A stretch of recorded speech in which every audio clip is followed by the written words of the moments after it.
I worked at a grocery store in my late teens and early 20s. There was a lead cashier there. She loved to talk to people, and she would talk nonstop about her weekend plans. And it got even worse that week approaching her vacation, and or even the week when she came back. She'd announce, tell everyone that she's about ready to go out of town. And this would go on, the whole week before she would leave. And, each customer had to be told what she was going to be doing, where she was going. And she would constantly repeat, I'm going on vacation next week. No one's going to be home all week. We're even taking the dogs with us. And, this spurred the customers to talk more about it, and it kind of amp her up, and she'd, get more excited and talk even more. Well, after one vacation, she came home late Sunday afternoon to find her front door kicked in. And many, items were stolen, and the house was ransacked. And then so the week after that vacation, every customer heard about how her house got broken into instead.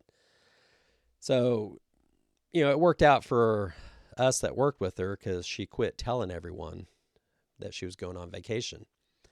And, I normally don't announce what I'm doing. I'm kind of private. Sometimes afterwards I might let people know, but, until then, I see it as no one's business but my own. But when it comes to your business, being quiet, that's a horrible strategy. I'm Brian Hill. I've owned multiple businesses for over 20 years. And this chapter is about the difference between what you should keep private and what you should shout from the rooftops. This is chapter 28. Let people know. Your private life needs to be kept a mystery. And the only people that need to know about your upcoming vacation is maybe your next door neighbors, so they can keep an eye on your property. But when it comes to your business, you need to let as many people know about it as you can. And, maybe, make sure to have at minimum a business card with you that, has your number on it, and, explaining what you have to offer. This is the easiest way to advertise, because the person has met you and they're kind of engaged with you. They're talking with you, and they feel comfortable with you. So they're more apt to take your business card and, maybe even call you for a service or product that you have. And you could even use that same tactic if you're bold, extend your hand, with your business card, shake hands with people, people you just meet throughout the day at the gas pump, and, just kind of leave the card. Hey, if you know someone needing this product or service, here's my cell phone, give me a call. And it's a little awkward for some people, but most people will take the card, and, if they need that service or product, they'll take it as a sign that, well, maybe this is the one that can fulfill my need. Or if not, they might pass it on to someone. And, one thing that I failed at with my business is having too many services. I had a home service company, and it got difficult for people to understand, I guess, what I was good at, what I could do. Because we could do everything.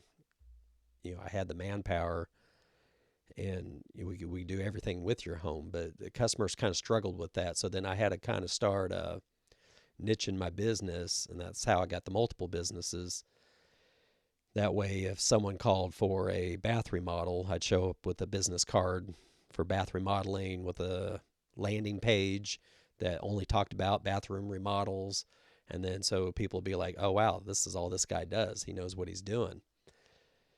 And, I had that for every business. So some knew me as the bathroom remodeling guy, some the siding guy, some the outdoor living guy, and some saw me as a commercial property maintenance guy, which kind of puts you kind of like a lawn guy. So that made advertising tough, but like I said, having the different cards, the different landing pages, and really, different businesses, it helped with that. So, doing it that way seemed to give confidence to the customer, and it really made it easier for advertising and stuff. Um, if you have employees, they can kind of be one of your best advertisements. If they're showing up, clean, good attitudes, in uniform. People like consistency, and they like cleanliness in stores, and they want to work with nice people. And you're like this too. If you go to a bathroom at a restaurant and it's dirty, and your first thought is, I bet that kitchen looks just like this. And so attention can be drawn to your business, many ways, through your employees, the way you present yourself, your vehicles, your shop in general. You could show off your business by donating money, products, services, supporting the little league team. You could even say on the internet, writing blogs, or just posting social media. And then, of course, just by advertising, with the social media or even advertising company. So there are many avenues to spend money for advertising. But they say half your advertising dollars don't work, but the only problem is you don't know which half. So if you're paying for advertising, be sure to figure out how to track it to see if the people who are clicking your ads and spending your advertising money are actually potential customers and not bots or salesmen or unqualified customers. Before knowing this, I remember one month I spent $800 on Google AdWords. The phones just melted off the hook. They rang and rang and rang. The only problem was it was from salesmen and unqualified customers who would click the advertisements. So just spending advertising money doesn't mean you're going to get qualified customers. So that's a job within itself to make sure your money's getting spent well. The best advertising I found is just have a quality product or service, because that will generate word of mouth referrals, from your happy customers. And when a happy customer tells their friends, chances are they're going to be a customer. And what I've seen from the service side, most of those customers, all you have to do is show up and you got the job. It's not about the price. And they're usually the best customers because they want a drama-free product or service. And they don't want to go around price shopping and wondering who they're going to get. So that lead cashier, she learned her lesson the hard way. Came home after her vacation with a kicked-in door, house ransacked, items stolen, all because she told everyone that she was going out of town. She's going to be out of town all week. I'm taking the dogs with us too. And, your private life needs to be kind of a mystery. You don't need to be telling people everything. Your vacation plan's kind of the same thing. Tell your next door neighbor so they can kind of keep an eye on your property, and no one else really needs to know. So, don't tell, everyone about you going out of town. Don't tell the strangers. But, with your business, it's the opposite. You need to tell everyone.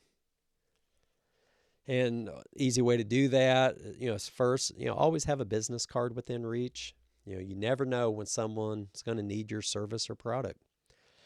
I've handed out business cards at gas stations, grocery stores, church, my kids' school events. If you meet someone in person and have a conversation with them, they're more likely to trust you. So don't miss that opportunity. Second, have a niche product or service and then even niche that message. And that way, when people see you, they see what they're looking for.